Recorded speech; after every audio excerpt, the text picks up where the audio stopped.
Hello viewers, welcome back to my channel. आप सब लोग कैसे हैं। आज यूडीआर किचन में बनने जा रही है देसी स्टाइल में मूली पालक। मूली पालक बनाने के लिए मैंने 1 किलो मूली और 1 किलो पालक ली है।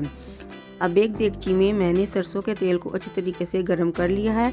अब इसमें आधी पालक मैंने पहले डाली है और इसके ऊपर मूलियों को डाल दें। मूलियों को मैंने नमक लगाकर 5 मिनट के लिए रख दिया था और अच्छे तरीके से मूलियों को धोकर वो डालनी है।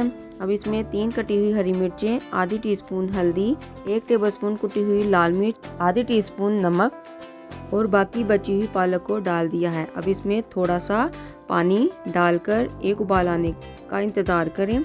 जब एक उबाल आ जाए तो इसे ढक कर 10 मिनट तक पकने दें। मूली और पालक की सब्ज़ी बहुत मज़े की बनती है। 10 मिनट बाद जब मूली और पालक ने अपना पानी छोड़ दिया है, इसे अच्छी तरीके से मिक्स करें और ढक कर इसे हल्की आंच पर आधे घंटे के लिए पकने दें। मूली और पालक के बहुत से फ़ायदे हैं। मूली हमारी सेहत के लिए बहुत अच्छी है और पालक में बेशुमार आयरन पाया जाता है।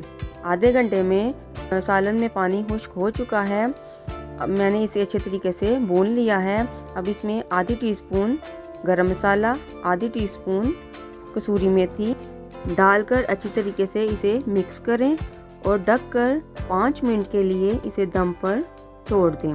अगर जिन लोगों को मूली पालक का सालन अच्छा नहीं लगता वो मेरे तरीके से बनाकर खाएं, उनको बहुत टेस्ट आएगा। मूली और पालक हमारे पंजाब की ट्रेडिशनल डिश है। ये सर्दियों की सौगात है। 5 मिनट बाद मूली और पालक का सालन तैयार है। देखिए कितनी प्यारी लुक आई है। अब मैं इसे सर्व करती हूँ। आप अपने घर वालों को बनाकर खिलाएं, उनको बहुत टेस्ट आएगा। अगर आपको मेरी रेसिपी अच्छी लगती है तो मेरी वीडियो को लाइक और शेयर करें और मेरे चैनल को सब्सक्राइब करें।